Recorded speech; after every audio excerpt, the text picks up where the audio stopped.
Magandang gabi sa inyo, Sir Bob. Tawagin na lang akong Joven, 30 years old, taga Agusan del Norte. Pero sa ngayon ay nasa Las Piñas ako. Nagtatrabaho ako ngayon sa isang mall dito rin malapit sa inuuwian ko. Nang maendo kasi ako dati sa pinapasukan ko noon, naisipan ko munang umuwi sa amin sa Agusan.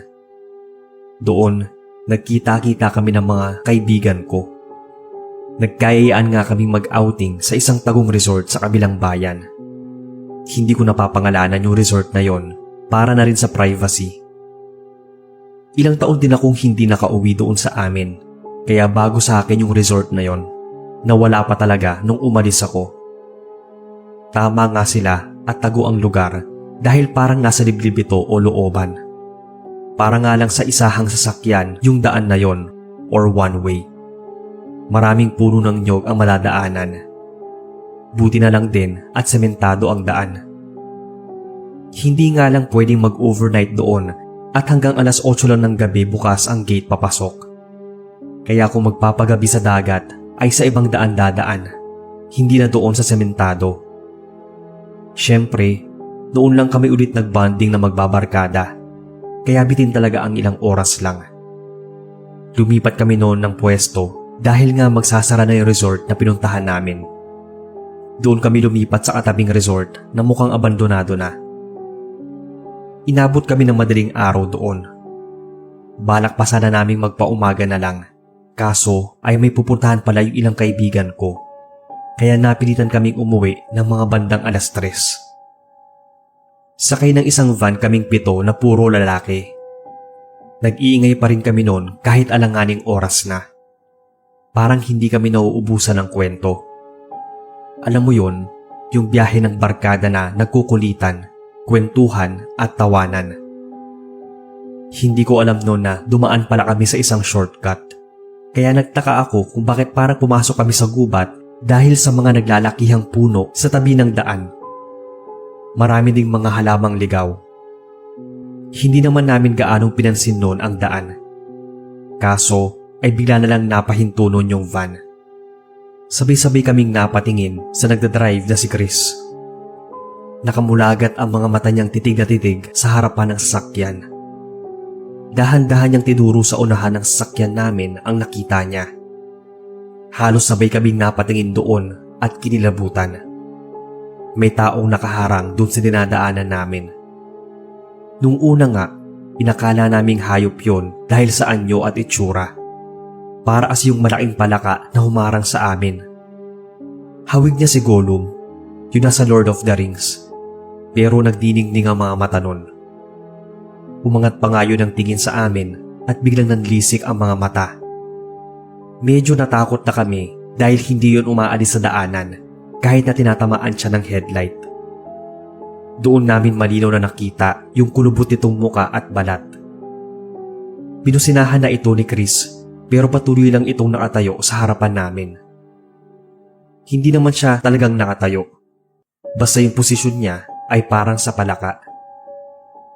Nang paanda rin na ni Chris ang sasakyan ay bigla na lang yung nawala sa harapan. Pinatakbo niya yung van nang marinig ang malakas at mabibilis na kaluskos sa likod ng sasakyan namin. Paglingon namin ay nakita namin ang mahahabang kamay na may mahahabang kuko. Panay kalmot noon sa salamin ng sasakyan. Hindi namin alam kung papaano naasunod siya sa amin gayong tumatakbo na yung van. Pero para naasabit pa rin ang mga paa nito sa taas. Kung titingnan ay parang unggoy ito na nakalambitin. Sigaw kami ng sigaw noon at panay taboy sa kanya. Pero putya, biglang gumisi yon, sabay pukpok ng salamin. Balak pa nga nitong basagin yon at pumasok sa loob ng van. Binilisan pa na Chris ang patakbo, kaya naghiyawan na naman kami nang malaglag ang isang gulong sa kanal. Pero tuloy pa rin ang takbo ng sasakyan. Hanggang sa maarating kami sa main road. Biglang nawala yung nilalang na yon. Hininto ni Chris sa unahan yung van at niyaya kami na bumaba muna. Tiningnan namin yung bawat sulok ng van. Kung may nasira ba o di kaya kung andoon pa rin yung nilalang. Pero wala na. Kaya nakahinga na kami ng maluwag. Napag-usapan namin noon kung anong uri yon ng nilalang. Walang maasagot dahil sadyang kakaiba yon. Pero pinagpalagay na lang namin na isang uri ng aswang. Akala talaga namin, Sir Bob, na hindi na kami susundan noon. Pero nagulat na lang kami nang kumalabog yung bubong ng sasakyan. Sunod ay may kumakaluskos na naman. Walang katao-tao sa labas at wala rin kami gaanong nakakasalubong na sasakyan. Mag-aalas 4 na yon ng umaga. Naririnig namin yung may hinang angil at pagdiin ng mga kuko nito sa bubong. Ang ginawa ni Chris ay pinahinto-hinto niya yung van para malaglag ito. Malapit na kami noon sa bayan namin at medyo nagliliwanag na.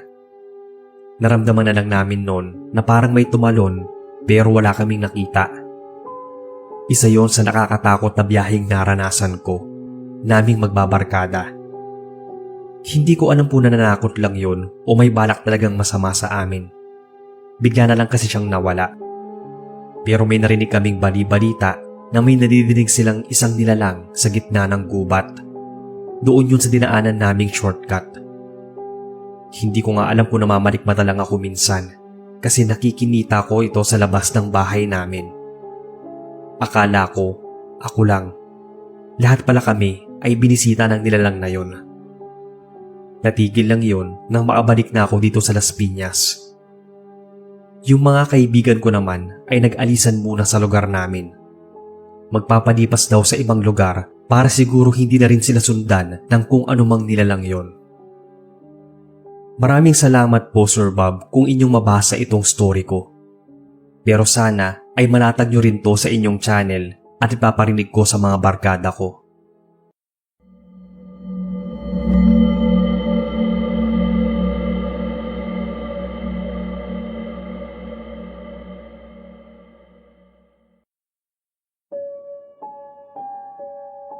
Hello po sa inyo, Sir Bob, pati na rin sa mga nakikinig. Tawagin na lang akong Laika from Ilocos Norte. Tubong Leyte si Papa at taga Cebu naman si Mama. Nang namatay ang lola ko na nanay ni Papa, ay nagpa siya kaming umuwi doon sa Leyte. Nasa college ako noon, maraming taon na ang nakalipas. Nang ipaalam ko yon sa mga kaibigan ko, ay 3 sa kanila ang nagsabing sasama sila. Ang plano ay tatawid kami ng Bohol pagkatapos ng libing para mamasyal. Matagal na raw nilang gustong makita ang Chocolate Hills. Habang nasa burol kami ng lola ko noon, ay may ginawa kaming kalokohan, Sir Bob. Naglaro kami ng Spirit of the Glass. Katuwaan lang sana at pampalipas oras dahil kami noon ang nagpuyat para magbantay kay lola. Pero ang totoo ay sinubukan din talaga namin kung may epekto ba o totoo yung Spirit of the Glass. Medyo na-disappoint pa nga kami dahil wala namang nangyari. Kung sino-sino nga lang yung tinawag naming mga kaluluwa. Umaasa pa naman ako noon na magpapakita yung kaluluwa ni Lola. Pero hanggang sa mailibing siya ay wala siyang paramdam sa akin. Matapos ang libing, nang sumunod na araw ay nagbiyahe na kami papuntang Bohol. Nag-commute lang kami noon para mas ma-enjoy namin ang tanawin. Picture dito, picture doon kami habang nasa biyahe. Panay din ang grupi namin at kuha ng mga litrato ng magagandang tanawin. Ilang oras din ang binahe at sabay-sabay nga rin kaming nakatulog. Paggising ay nakahinto na kami sa isang kainan. Bumaba muna kami para kumain. Sunod ay kumuha na naman kami ng litrato sa kainang yon. Minadaanan pa kaming magandang tanawin at hindi namin pinalagpas. Halos ilang oras din yung biyahe namin noon sa bus nang maarating kami sa port. Habang nasa ferry ay panay naman ang grupi namin. Maayos naman ang mga kuha, lalo na nung maarating kami ng Bohol. Maayos din ang pakiramdam ng kaibigan naming si Ruby. Pero nang pabalik na kami ng Ilocos, dahil doon na rin kami sa Bohol sumakay ng eroplano pa Maynila, bigla na lang sumama yung pakiramdam niya. Ang akala namin ay napagod lang, pero giniginaw daw siya. Wala naman siyang lagnat noon, pero parang balisa. Panay daing niya na nananakit yung balikat niya. Ilang oras pa kami naghintay sa airport. Hindi na maipinta yung mukha ni Ruby. Pinakain namin siya ng noodles dahil baka nalipasan lang ng gutom. Pero walang nagbago sa itsura niya. Namumutla, pinagpapawisan ng malamig at balisa. Yung isa naming kaibigan noon na si Tiffany, nag-i-scan ng mga pictures namin sa cellphone niya. Cellphone kasi niya ang ginamit namin sa groupie at siya din yung maraming nakuha sa mga tanawin na nadaanan namin. Nagulat na lang kami nang bigla siyang napahiyaw at nabitawan ang hawak na phone. Nanginginig pa nga yung mga kamay niya at sinabing tinan namin yung mga larawan sa cellphone niya. Mabilis kong dinampot yon at chinek yung mga sinasabi niyang pictures. Ganoon na lang ang paggapang ng kilabot at takot ko nang makita yung mga pictures na kuha namin. Lahat yon nakakakilabot. Sa bawat kuha naming magkakaibigan at sa mga tanawin ay may isang babaeng palaging andoon. Ang nakakapanindig balahibo pa ay palagi siyang nakadikit kay Ruby. Naapagtataka rin na hindi namin makita ang itsura nito dahil malabo, pero malinaw ang katawan. Wala naman kaming matandaan na may nakasama kaming ganoon. At kahit meron, ay napaka-imposible talaga na mapasama siya sa lahat ng pictures. Iba-iba ang lugar na kinunan namin, at lahat ay andoon siya. Nang makita ni Ruby ang mga pictures, napailing na lang siya. Ilang beses daw niyang nakita ang babae na yon. Natatandaan niya ang suot nito, pero hindi niya maaninag ang itsura. Tapos bigla daw nawawala. Parang palagi daw yun nakasunod at nakamasid sa kanya. Nang bigla siyang napaangat ng tingin, kitang-kita namin yung gulat sa mukha niya. Di agad siya nakapagsalita. Tulala siyang nakatitig noon sa isang direksyon sa airport. Nang tingnan ko, ay wala namang kakaiba. Pero para nang naiiyak si Ruby noon na nakatingin. Maya-maya ay sinabi niya na andiyan na raw yung babae. Hinanap namin sa paligid, pero wala talaga kaming makita. Hanggang sa maarating kami ng Ilocos ay wala pa ring imik at palaging tulala si Ruby. Kaya minabuti nila na patingnan muna siya sa isang manggagamot o albularyo. Pinagbubura din namin lahat ng mga pictures na andoon yung babae, kahit grabe yung panghihinayang namin nun. Namangha pa kami sa albularyong yon dahil parang alam niya na may ginawa kami habang nasa burol ni Lola. Tinanong niya daw kasi si Ruby kung nagtawag kami ng mga kaluluwa. May kaluluwa daw kasi kaming nahatak at sunod ito ng sunod. Siguro, si Ruby ang may pinakamahinang dungan at espiritu sa amin, kaya siya ang talagang nilalapitan. That time kasi ay para pa siyang tuliro. Nag-away kasi sila ng boyfriend niya dahil ang totoo pala ay ayaw siyang payagang sumama sa amin.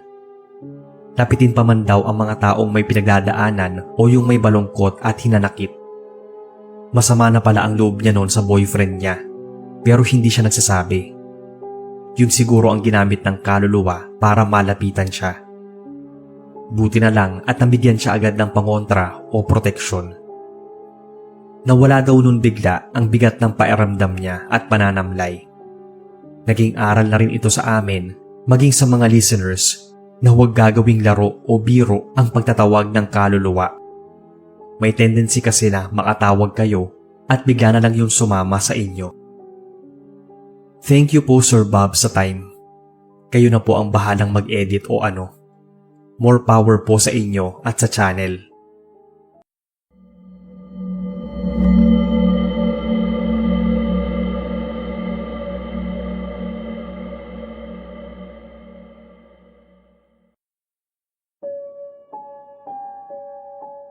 Magandang araw sa inyo, Boss Bob, at sa lahat na nakikinig sa inyong channel. Tawagin na lang akong Iris, taga Maynila. Isang empleyado sa ahensya ng gobyerno. 28 years old at nagbo-board lang dito sa isang boarding house sa Vito Cruz. Mahal na araw noon nang mapagpasyahan namin ng mga kaibigan ko na pumuntang Pangasinan. Bale last year to nangyari. Gusto ko lang magawa ng taong yon yung panata ko. Palagi ko na lang kasi yung nakakaligtaan. Nasa 6 din kaming babiyahe nun. Lulan kami ng bus papuntang Pangasinan. Naguunahan pa kami sa upuan sa likuran. Habang nagpupuno ng mga pasahero, bumaba muna kami ng 2 kong kaibigan na sina April at Jean. Bumili kami ng snack na pwedeng makain sa biyahe. Mag-aalas 2 na nang makaalis ang bus. Medyo marami na ring pasahero. Magkakatabi kaming 5 sa likuran, maliban noon kay April na naupo sa unahan namin. Wala pa siyang katabi noon nang umalis ang bus. Pero kalaunan ay may nagsakayan pang mga pasahero. May tumabi na sa kanya na isang katandaan ring babae. 2 lang ang upuan sa naupuan ni April. Umusog siya malapit sa bintana. Nang malayo-layo na kami sa biyahe, ay dinalaw na ng antok. Halos tulog na rin yung mga kasama ko. Nakita ko pang naasandal yung ulo ni April sa may bintana bago ako tuluyang makatulog. Mga bandang alas 3 o mag-aalas 4 na siguro yon, ay narinig naming biglang dumaing si April. Sobrang sakit daw ng tiyan niya. Napansin ko rin noon na wala na siyang katabi. Kaya mabilis akong lumipat para tabihan siya at para tulungan. Maya-maya, dumaing na naman siya na humihilab yung tiyan niya. Tinanong ko kung kumain ba siya o may kinain siya bago kami umalis. Kumain naman daw siya ng hapunan at nagkape bago kami umalis nun. Napansin din namin na namumutla na siya. Kaya nang humito ang bus sa may bus stop na may kainan, ay nanghingi ako ng mainit na tubig. Pinainom ko siya ng maligamgam na tubig noon at pinakain ng nilagang itlog. Baka kasi napasukan lang ng lamig yung sikmura niya. Pero ilang sandali lang nang maubos niya yung kinakain, ay napahawak na naman siya sa tiyan at sumuka ng sumuka. Pero wala namang laman na pagkain yung suka niya, kundi tubig na malapot na parang naninilaw. Namimilipit na siya noon pagkatapos, kaya medyo nagkagulo kami sa loob ng bus. Panitanong naman ng driver noon kung ihihinto niya ba kami sa isang ospital. Pero sinabi ni April na hindi na at doon na lang daw kapag nakarating na kami sa pupuntahan. Buti na lang talaga at palaging may baong langis itong isang kaibigan naming si Luz. Pinahira niya yung tiyan ni April. Medyo umayos naman daw yung pairamdam niya.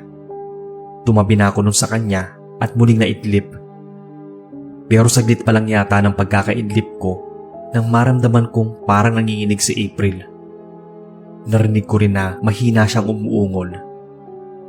Noong una, niyugyug ko yung balikat niya. Mahinang ungol lang yung sagot niya sa akin, kaya tinapik ko na siya noon sa pisngi. Namumutla siya at pinagpapawisan ng malamig. Kaya ginising ko na rin noon yung mga kasama namin. Nakapikit pa rin yung mga mata ni April at panay lang yung pag-ungol niya. Alam kong binabangungot na siya noon. Sobrang init na rin ang noon niya, pero ang lamig ng ibang bahagi ng katawan niya. Ilan na nga kaming gumigising sa kanya noon, kaya lang ay hindi siya nagigising. Nakaramdam na ako ng kaba at pagkabahala. Medyo malayo pa kami sa pupuntahan at alanganin din na magpahinto pa kami sa madadaanang ospital noon, kaya paulit-ulit ko siyang tinapik sa pisngi. Naglingunan na nga yung ibang mga pasahero sa amin dahil nagpapanik na kami. Marahang nagising si April at habol ang kanyang paghinga. Parang nangihina siyang lumingon sa akin noon. Ang sama raw ng panaginip niya at napahawak na naman siya sa tiyan. Doon siya muling nagsuka at namilipit. Buti na lang noong mga oras na yon ay malapit na kami sa unang bayan ng Pangasinan. Paghinto ng bus doon ay bumaba na kami. Agad kami nagpahatid noon sa lugar ng isa naming kaibigan na si Froy. Sabi niya ay marunong manggamot ang lola niya sa mga sakit sa tiyan. Baka sakaling gumaling naman daw para hindi na kami magastusan sa ospital. Pagdating namin sa kanila ay muling sumuka si April ng malapot na tubig na kulay dilaw. Sabi ng lola ni Froy ay mukhang nausog daw si April. May nilaga siya ng dahon na pinainom sa kanya. Sunod ay pinalawayan niya sa amin yung tiyan ni April. Pero hindi pa rin nawala yung sakit at paghihilab nun. Wala daw magagawa si Lola kundi lagain ang damit na suot ni April. Nagulat pa nga kami nang lagain niya yon at ipainom sa kaibigan namin yung pinakulo ang tubig. Medyo masuka-suka naman ako noon sa nakita. Pero nakakapagtakang biglang umayos daw yung pakiramdam niya. Unang gabi ng pagtulog namin doon sa bahay ng lola ni Froy ay nagising si April ng alanganing oras. May babae raw na nakatingin sa kanya sa bintana. Napatingin naman kami sa bintanang nakasarado. Wala namang tao doon. Pero pinagpilitan niyang meron at masama ang tingin sa kanya. Kaya sinabi naming baka nananaginip lang siya ng masama. Kahit antok na ako noon ay hindi na rin ako nakatulog ng maayos. Parang meron nga talagang tao nagmamasid sa amin. Nang patayin na namin ang ilaw noon sa silid ay minakita akong parang aninong tumakbo sa labas. Dumaan kasi yung aninong yon sa bintana. Medyo maliwanag naman sa labas dahil may poste ng ilaw sa kabilang kalsada. Biglang kumabog yung dibdib ko noon at nangilabot. First time ko kasing makarinig ng huni ng tik-tik noon, Boss Bob. Paikot-ikot yon sa palibot ng bahay. Narinig na lang namin na nag-iingay yung lola ni Froy. Sa wikang Panggalatok, nagsabi siya ng parang pambihirang aswang at sinundan daw talaga kami dito. Hindi lang daw pala nausog si April ng ordinaryong tao. Aswang daw marahil ang umusog sa kanya at balak pa siyang hawaan. Kaya naman hindi na kami nakatulog noon at nakiramdam buong gabi. Parang may nagwawalang mabangis na hayop sa labas na gustong sirain yung dingding ng kwarto namin. Sabi ng lola ni Froy ay gabunan daw siguro yon dahil mukhang wala itong takot. Nagsaboy na kami ng asin at kung ano-ano pang pangontra. First time kong matakot ng husto. Kahit marami-rami kami sa loob ng bahay ay di nabawasan yung takot ko. Wala talaga sa plano namin noon ang pumunta sa bahay ng lola ni Froy dahil kumuha kami ng kwarto na matutuluyan sa bayan. Kaya lang ay kailangan namin siyang mapagamot. Kaya naman, nang medyo magliwanag na at wala na yung gumagambalang aswang sa amin, ay umalis na kami kina Froy. Medyo humihilab pa rin daw ang tiyan noon ni April, pero di na tulad ng nakaraang araw. Unang ginawa namin ay nagsimba kami at nagpahiling dahil may healing mass noon. Naging maayos naman ang ilang araw naming pananatili doon sa Pangasinan. Nang pabalik na kami ng Maynila, doon naman kami nakaramdam ng kakaiba, lalo na si April. Nagiinit daw yung batok niya. Palagay ko ay kasakasama namin yung aswang na yon sa biyahe, papunta at pabalik. Parang sinundan kami para manghawa. Nalaman din namin na nung bata pa lang itong si April ay marami na siyang naranasan tungkol sa mga elemento at nilalang tulad ng aswang. Talagang batiin daw siya. Sinabihan namin siya na bumili ng pangontra sa Quiapo o di kaya ay palagi siyang magdala ng asin at bawang. Pati nga buntot pagi ay bumili siya. Tinatabi niya yon sa pagtulog niya. Wala naman ng masamang nangyari sa kaibigan namin pagkatapos nun.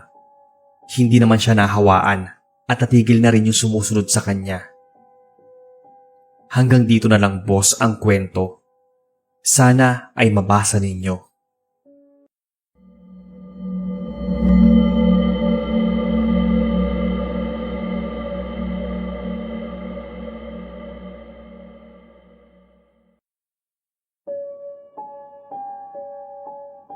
Mapagpalang araw sa iyo, Kuya Bob, at sa lahat ng mga listeners.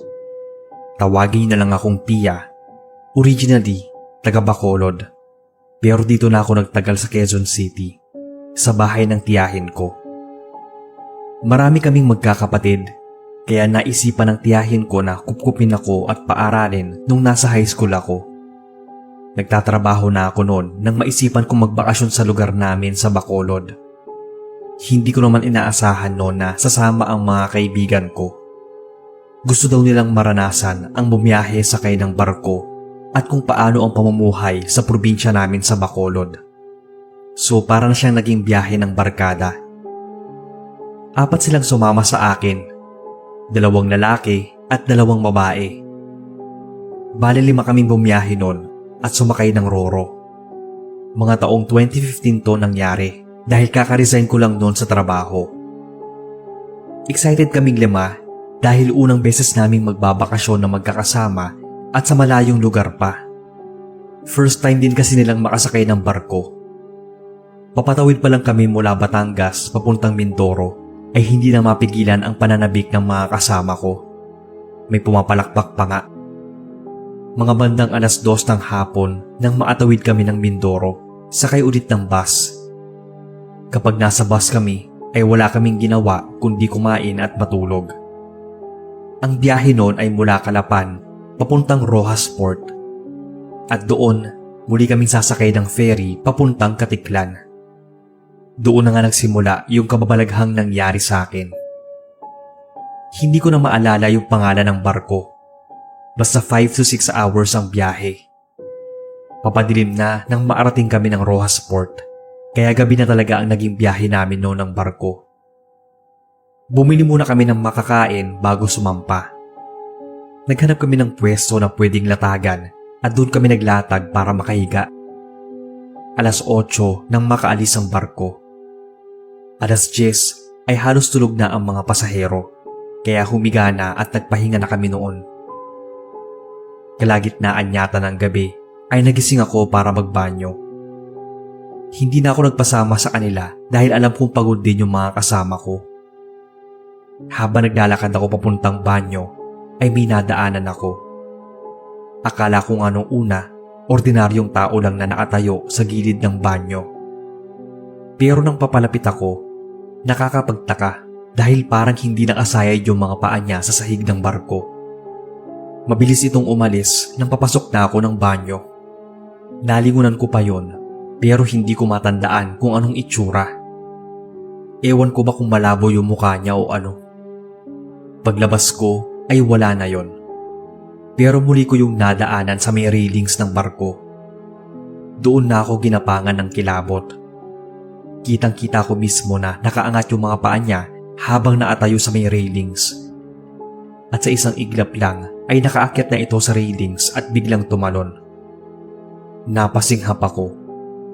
Hindi ko alam kung bakit hindi ako makasigaw. Ilang segundo rin akong nakatingin noon sa tinalunan niya. Nagtataka ako kung bakit wala man lang ni isang nag-react sa mga pasaherong gising pa dahil mukha namang nakita nila yung babaeng tumalon. Medyo nagulat pa ako noon nang tawagin ako ng isang kaibigan kong si Babe. Marahan at wala sa sariling naglakad ako papalapit sa kanya. Kakain daw kami noon ng cup noodles at nagpasama siya sa akin na maglagay ng tubig. Natanong pa nga niya kung bakit daw ako namumutla.